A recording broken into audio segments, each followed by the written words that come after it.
बिस्मिल्लाहिर्रहमानिर्रहीम। अस्सलाम वालेकुम। आज हम लोअर क्लास कोर्स की बुक लीगल स्टडीज़ के लेसन प्लान नंबर 2 ज़ाब्ता फौजदारी 1898 की दफ़ा 48 के बारे में डिस्कस करते हैं कि ये क्या है। रसाई हासिल ना हो सकने की सूरत में ज़ाब्ता कार्रवाई।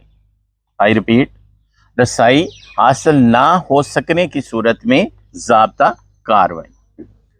अगर दफ़ा 47 के मुजब वैसे मकान के अंदर रसाई हासिल ना हो सके तो किसी ऐसी सूरत में जब कोई शख्स जो वारंट के तहत मसरूफ़ अमल हो और किसी ऐसी सूरत में जिसमें वारंट जारी किया जा सकता हो मगर गिरफ्तारी तलब शख्स को फरार का मौका दिए बगैर इसे हासिल ना किया जा सकता हो, किसी पुलिस अफसर के लिए कानूनी तौर पर जायज़ होगा कि ऐसी जगह में दाखिल हो और इसमें तलाशी ले, और इसको इख्तियार होगा कि वो ऐसे मकाम में दाखिल होने के लिए किसी मकान या मकाम के बरूनी या अंदरूनी या खिड़की की जो गिरफ्तारी तलब शख्स या किसी और की मलकियत हो, इस सूरत में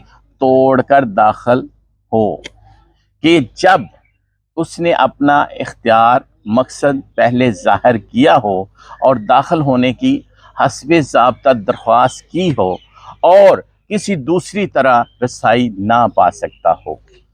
जनान खाना को तोड़कर इसके अंदर दाखिल होना।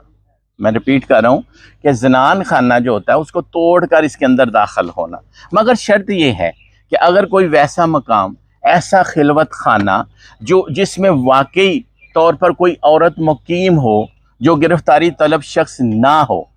हम किसी जगह पे तलाशी लेने के लिए जाते हैं और वहाँ पे जो जनान खाना है वहाँ पे वो ऐसी औरत है जिसको गिरफ्तार करना नहीं मतलूब है, जो रिवाज के मुताबिक लोगों के सामने ना आती हो, तो ऐसे शख्स या पुलिस अफसर को लाजम है कि वैसे खलवत खाने में दाखिल होने से कबल वैसी औरत को इतला दे कि इसे बाहर निकलने की आज़ादी है। खिलवत में जो औरत है उसको इतला दे कि उसे बाहर निकलने की आज़ादी है, और इसको बाहर निकलने के लिए हर तरह की माकूल सहूलत दे, और फिर वो इसका मजाज होगा कि खलवत खाना को तोड़कर इसके अंदर दाखिल हो और उसकी गिरफ्तारी को अमल में लाए, जिसको उसे गिरफ्तार करना मकसूद है। ये थी दफ़ा 48 ज़ाब्ता फौजदारी की, जिसके बारे में हम बात कर रहे थे। शुक्रिया।